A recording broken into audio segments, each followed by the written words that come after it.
Marland, where the river run clear from Inugu to the coast. We hold the dream here and try lock me down, but we now go no IPOB with the charge. We ready to go. No more chains, no more colonial pay. We rise like the sun where the oppressors reign. We are bleed strong like the get drum song. We are from we long we planted on solid ground. Let us stop go to this reggae.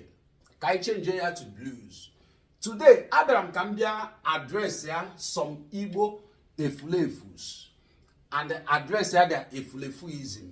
Therefore, follow me here. We are going to watch a couple of videos so that you will get the insight of exactly what is playing out now and from when it started. And welcome, just stay tuned. Let us run some deep right analysis. Now. Achomka, I watch a couple of videos. Emana ihe ka nokwa na na awu release Mazi Nnamdi Kanu, release Mazi Nnamdi Kanu. Mazi Nnamdi Kanu no n'ime right now unjustly because since 4 years on n'ime he has not been convicted of anything. But on a wutem na some of our people supposedly ndi Igbo people na put online at the public space. Then I accuse Mazi Nnamdi Kanu of what the court has not accused him of since 4 years. They have not convicted him of whatever since 4 years. But in some of our sellout brothers now accuse Mazi Nnamdi Kanu, both old and young Efulefus. For somebody like me, Amamna, the Northerners, and all the external powers now control Nigeria. And when but I am very surprised that some of you are going to overdose. Therefore, Abraham about to address you. I watch a couple of videos. Starting from Ato Ezenugbo, about 4 or 5 years ago, during the time of Buhari. In fact, now the second time of Buhari, go that thing. Us not only a Northerner that will give an Igbo man power, as if power is given. He knows too well that power is not given, power is taken. But yet, he take the microphone and he stand in the midst of Igbo people, confusing them and deceiving them in a broad daylight. Some people see who will talk about this. Listen to me. Therefore, somebody like me, they decided because I'm on one day, including you. Let us go ahead. And today again, is Ato Ezenugbo still speaking or Gala blackout? I do not know. Now, Gent, Achomkai address here their Efulefuism wherever we see it, because all this type of thing, man, Alibo Jidio told you did today. Just Gent, your favorite Ato Ezenugbo, Achomkai no Yoku, not me. What he said. Will give us power. We transfer the presidency to Ibama. Okay. Because you have conscience. It takes a decision. It doesn't matter who you are, where you come from. Yeah, Mr. President, I'm very happy. Someone like Umeha is a young man who feared God, who think about the poor like yourself. Yes. Give him power to read the people and Nigeria as a whole. I'm very grateful. I salute you, Mr. President. Thank you. Okay. Onye nurolu ya now Ato Ezenugbo. Nke kacha gba mara na okwuchara okwu a bow down. A great Igbo man, as we see him, Kucharoku bow down. Achom Kamjunu. This crop of Igbo people I want now. Are they same with the ones in the Ocham when they came to Africa and say and call the Igbo people the great Igbo nation? A hospitable people, a charitable people, a strong people, people of great enterprising, wise men. In the Ocham in those days, one great Igbo nation. Who know to our so-called prominent Igbo people should reduce their heart to nothing. You can watch another video because today I can cure their Efulefuism because I'm not Northerners and other external powers in Enyeha hang on you overdose. Therefore, somebody got to talk about it. Just stay tuned. My name is Ibuko and I report for Vanguard Newspapers. Your Excellency, yesterday, elders from different states in the southeast stormed Abia Government House, protesting the continued detention of Mazi Nnamdi Kanu, who has been seeking justice for Igbo. And their message was to plead with you to prevail, to get across to your brother governors in the southeast to prevail on Mr. President to consider releasing Nnamdi Kanu, more especially considering the fact that up north, so many local governments, as we speak, in Katsina State in particular, have signed an agreement, peace deal, with bandits who are mass murderers. How come that Igbo elite, more especially our governors, are not doing something towards that? Let me say something before you hear the rest of the video. Emana, as we speak right now, there is a very big problem in the north, especially in Katsina State. All these people are, in Kenya, surprised, who the so-called educated Nigerian. They made these people addressed as bandits. Now, making it sound very simple to the international community, because bandit is like somebody named picking pocket. A bandit. Some of you don't know French. Somebody they call him, or somebody you call him bandit, which is bandit. Now, people massively. A whole Nigeria people, educated people, they may address as bandits. Then Mazi Nnamdi Kanu, who has not lifted any arm, our Igbo Efulefus gather up together. Because I don't want to believe in all Tinubu. Tinubu is just a rubber stamp. Ndi Mazi Nnamdi Kanu first of all wundi Eliza. And uno man and the ocha. Always black people can have a use never had a dirty job. All our Igbo governors, all our Igbo elites, all Haji Mazi Nnamdi Kanu. I just want you to know, Tinubu, non-Aso just a rubber stamp. Tinubu as he is now, Tinubu cannot calculate well. Tinubu's brain is not functioning as a normal human being. In Agota, because of age, only some brain deficiencies. So, in your last year, and also, the video, can you watch how Tinubu is addressing what is happening in Katsina? He just pampering them. He don't even want to offend them. Mana, Unu lecha Mazi Nnamdi Kanu, the only man who speaks for the common Igbo man. All of you are gang up together. First of all, Unu Buzo Igbo presidency deceive Gidani. Until now, when you kutoku again. The other day, come and watch your video. One new Efulefu, what is it called? Ohaneze Igbo. And they send the guy message now all the WhatsApp groups that Igbo should go and get their voters card. They vote to another Efulefu. Igbo, from what I am seeing, it's like Unadi be ready to be free. As the person send the Mazi Nnamdi Kanu on this mission, I would have tell him to drop it and live a normal life, because Unadi be ready.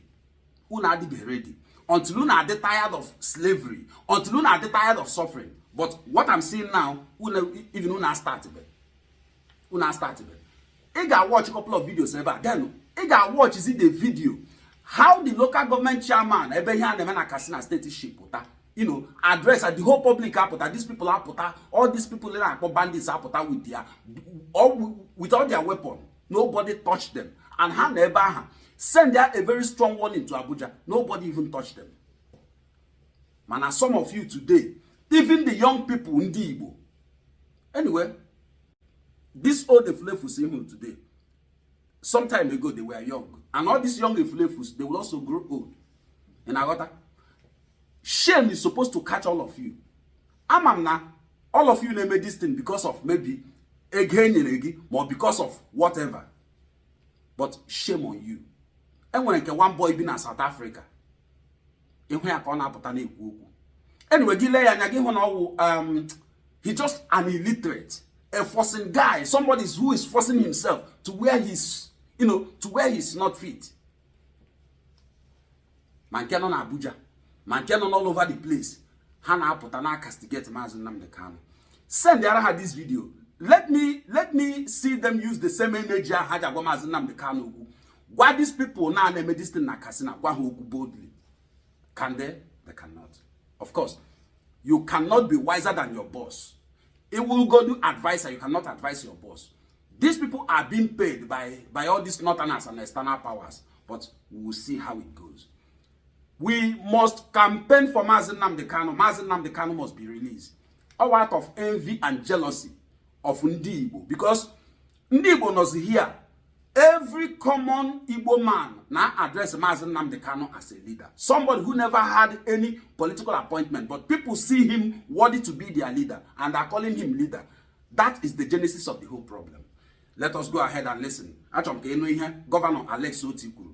And after that, Westerners know about Nigeria, because most of you are blind. You don't want to see it, you don't want to hear it, but the external world, they are seeing exactly what is happening in Nigeria, and they are looking at all of you. Glad enough, you've told us that on Friday, Mr. President will be coming to Abia, and Mazi Nnamdi Kanu is from Abia State. I hope Abia will not miss yet another opportunity to, as a people, ask for the release of Mazi Nnamdi Kanu. Thank you, Excellency. Steve Oko, you asked a question about the detention of Mazi Nnamdi Kanu. My most respected governor is speaking. Governor Alex Otikuru. I love this man with passion. Please pay attention. A good question. We have been engaging on the release of Mazi Nnamdi Kanu.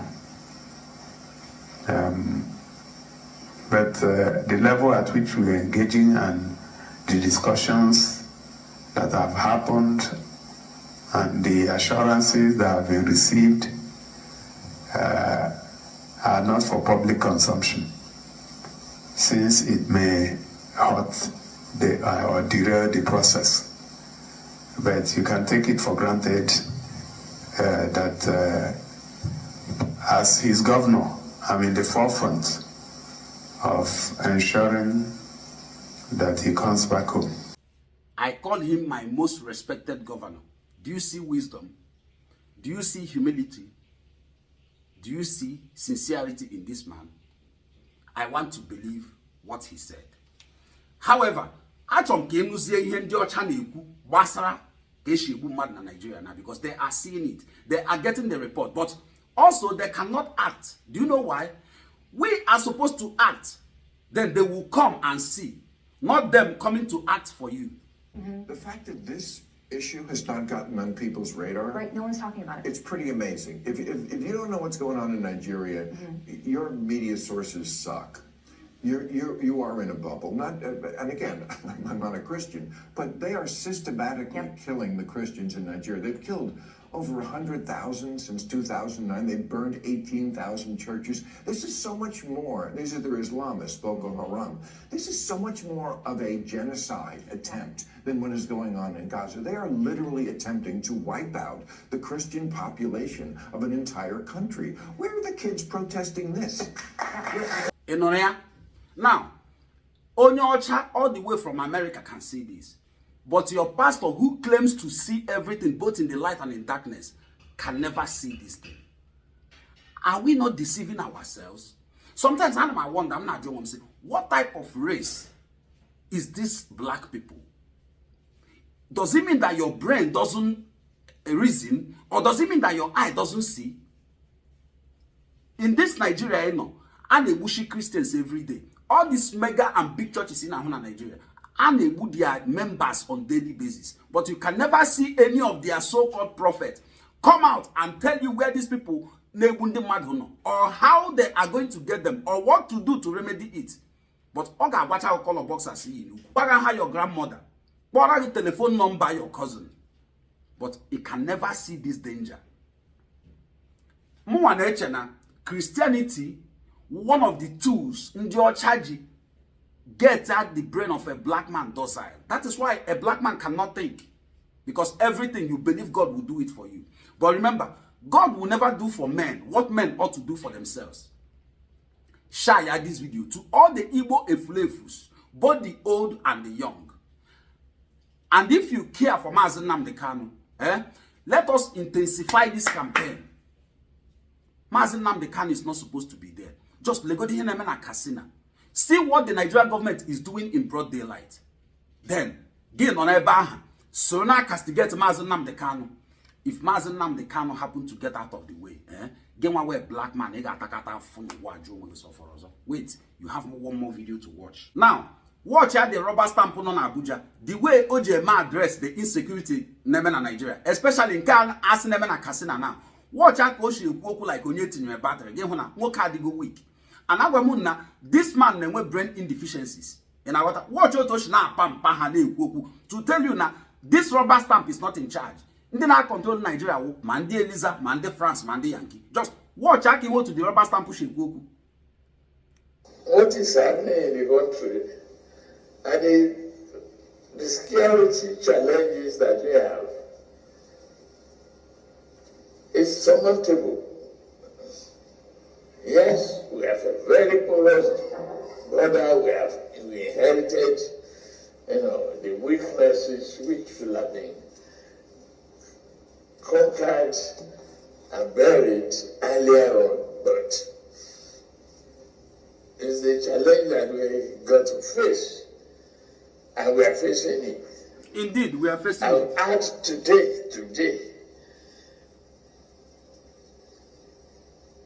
directed all the security agencies to energize further, to look at the strategy again, additional deployment of air drones, and if they have to shift movement in between Katsina and now, in watch ya, on a good script, which means what he's saying is not coming from his own brain. Agwamu no nya rubber stamp. Onya had in charge, but unfortunately, the so-called educated Nigerians, Mr. President, Onya President, I feel very sorry for all of you. Now, actually, watch out the so-called bandits, who are bandits, but these people are not bandits. Okay? These people are terrorists. Actually, watch ya, their courage, their boldness in the midst of people, addressing them and causing chaos. I want you to watch it. Also, watch out this video. Send the aya to all these Igbo Efulefus. Run analysis on this one. Before they open their mouth and talk about Mazi Nnamdi Kanu, they should address this one. Watch. Wherever you went to Murabikan, Zili Jalali or Likiram, a chicken Arahaman, a born high, Boba Gaskiaba, Zatum Ubangiji Ko neighbor they carry. Amma Mutua Baitake Guruva, Toitama Zeta Mutu, Semi, Mutua Itamuke Guru, Toitama Mutua Zati. Whatever he's saying, Anama no Awasa. John then asked Awasa Kaha translator again. But what I want you to see the boldness and the courage. Standing in the midst of the people, having his microphone and all his weapon on him, and he is speaking. Mazi Nnamdi Kanu Menehediota. Shame on you all, Igbo Efulefus. Shame on Ohaneze Igbo. Shame on all the Igbo governors, except Governor Lex Uti. And shame on all of you. All you young and old Efulefus of Igbo land. Shame on you. No more colonial play, rise like the sun where the oppressors reign. We are beat strong, like the get drum song. Yeah, we long we plant